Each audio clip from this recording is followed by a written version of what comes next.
To see the world through the eyes of an economist, you'll need to get to grips with some basic economic principles. The first thing you have to understand is the difference between the value of something and the various prices you'll pay for it. In order to fully appreciate how dramatic that difference is, take a trip on virtually any train, anywhere in the world. I'm on my way from Liverpool to London for a spot of shopping and to have a business lunch. As you can see, I'm sitting in a standard class seat. But what I really want to show you is at the front of the train, where first class is comfortably lodged. Just look at this. Acres of space, serene atmosphere, free food and drink. Look at them sipping their complimentary coffee from their china cups. I paid £25 for this value advance ticket from Liverpool.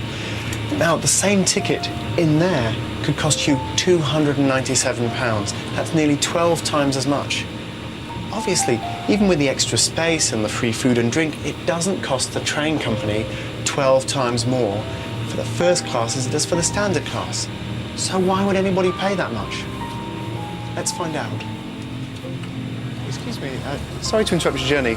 I was just wondering, did you pay for your ticket yourself or did somebody else pay for it? The company paid for it. Hi, sorry to interrupt your journey. I was just wondering, could you tell me please, did you pay for your own ticket or did somebody else pay for it? My company paid for it. Your company paid for it? Okay, thanks very much.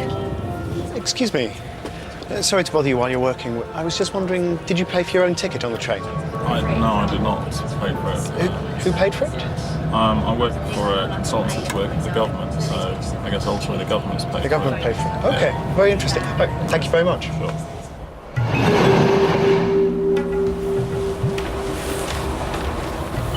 The point is that first-class travel is a kind of corporate bribery that companies bestow on their most valued employees. What really annoys me is that the BBC weren't willing to pay for me. But don't worry, I have a plan. Excuse me. Sorry to bother you while you're reading. I was just wondering, did you pay for your own seat or did your company pay for it? It's my company that will pay for my ticket. Yeah. That's good to hear. Surprise, surprise. Another first-class traveller on company expenses. But how much is that seat really worth to him? I'm going to offer to swap my standard class ticket for his first-class one by using a cash incentive. I'm sure you'd like to sit in first as well, but I've got a standard class ticket here. I was thinking maybe we could swap, and I'd give you, say, £20 for your trouble? Would that be reasonable? £20? I think it would cost you a bit more than that.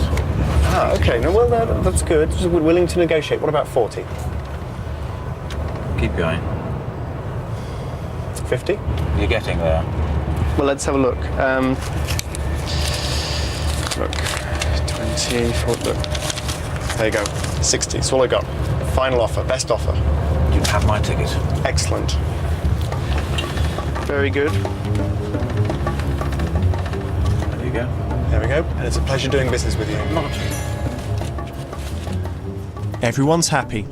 I get a first-class seat for a fraction of the price, and my fellow commuter, John Riding, gets £60 cash for a seat his company paid for.